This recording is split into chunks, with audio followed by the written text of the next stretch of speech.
Welcome to the ROTH Show. ROTH Show brought to you by Ink the Original. And we're struggling with the packaging because you know how I feel about plastics and pelicans and the mathematical equation that involves both. But what we're dealing with our end is closer to pharmaceuticals. It's unguents, lotions, mixes, waxes, etc. And then finding the packaging that's going to change for that is surgically correct. And there's a medical component to what we do over at Ink that we take very, very, very seriously.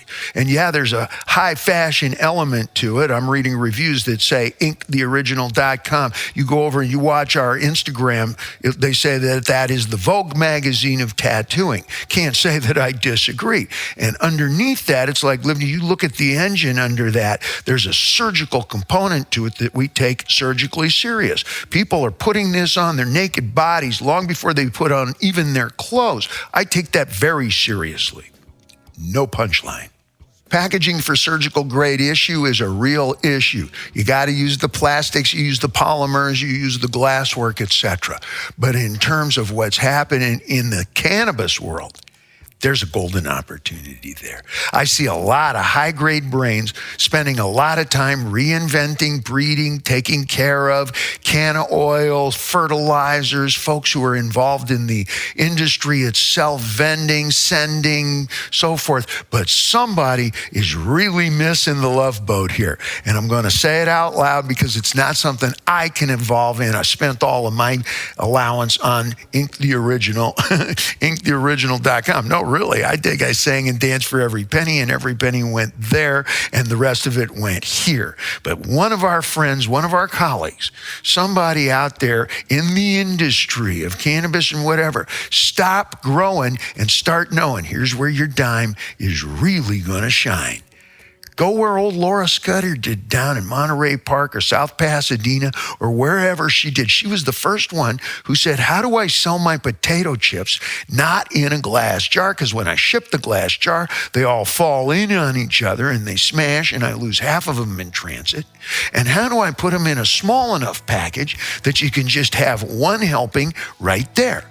And she took 2 pieces of wax paper, like I used to get a peanut butter and jelly sandwich, in the brown paper bag lunch in the school system in public schools. And she took 2 pieces of wax paper with a little bit of vegetable glue. And she took an iron and literally ironed those 2 pieces together on 3 sides. The potato chip bag. Something so simple. Come on, guys. The packaging at the fucking fried chicken place is more advanced than what's happening in the cannabis world. Get with the paper later.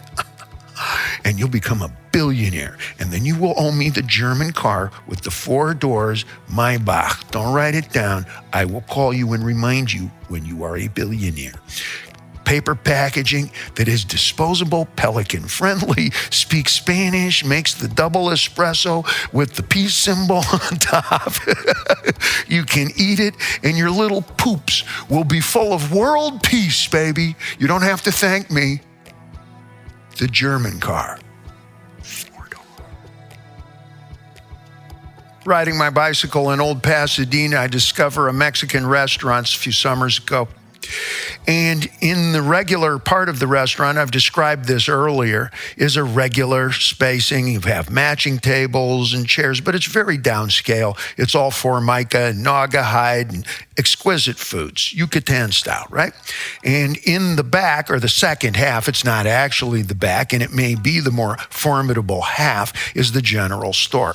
Every great Mexican restaurant in East LA used to have this. It's a general store that contains everything from apparel to toys, microwave ovens, inexplicable things that are all mixed together in some glorious general store kind of an ambience, okay?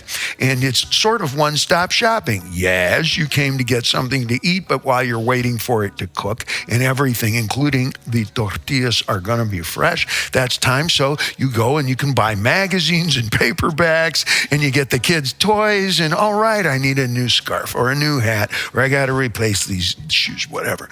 And you would do all of that. You'd even buy records and tapes. And this became a viable market, not just for Tejano, but for anybody like Santana and Malo and all of these bands. And then finally, once rock bands started doing Spanish and MTV, big time outlets the exact same way that college radio serviced that kind of popular music at its time and up to current. Cannabis industry needs to reflect the same thing, or could seriously benefit from reflecting the same cycle of thinking. Why don't pot places have pot shops, whatever we're calling, dispensaries? It's implausible to start thinking of it as medicine when in fact dreadlocks and macrame hangings and rock music, and I'm rock music, I'm speaking from the inside out, are involved. It's implausible. But if we start to think in terms of how restaurants think, how they conduct themselves and their high scales of, okay, is this fresh? Is this real? Is this comestible? Think how the food industry is regulated, or at least how we hope that it is regulated, and how a chef approaches all of this. And think in very old school, not highfalutin. Think like the old restaurante, and you have in the back, because you have the hemp plant. So think of it like kissing cousins. It's all the same plant, see? Okay? So you got hemp clothes, and you got the shampoo and the toothpaste with the CBD. All right? And half the bands that we love are high when they recorded that shit, so we're selling that too. Or you can download it right here, right now. Orale. You can buy the recipes and everything that you do, all related, all right? Because your audience is intact there. It's a culture, pivotal around something like that. And it's the same way that liquor stores used to sell magazines and paperbacks and expanded from there. The Rexall used to be just a drugstore. And then it became Duane Reade, which became CVS. This is like biblical shit. You guys know this in foreign languages. Legitimizing the cannabis industry, this may be a real equitable way to do it, if you can even pronounce that 3 times after some Skywalker, which is sort of a recommendation, but not.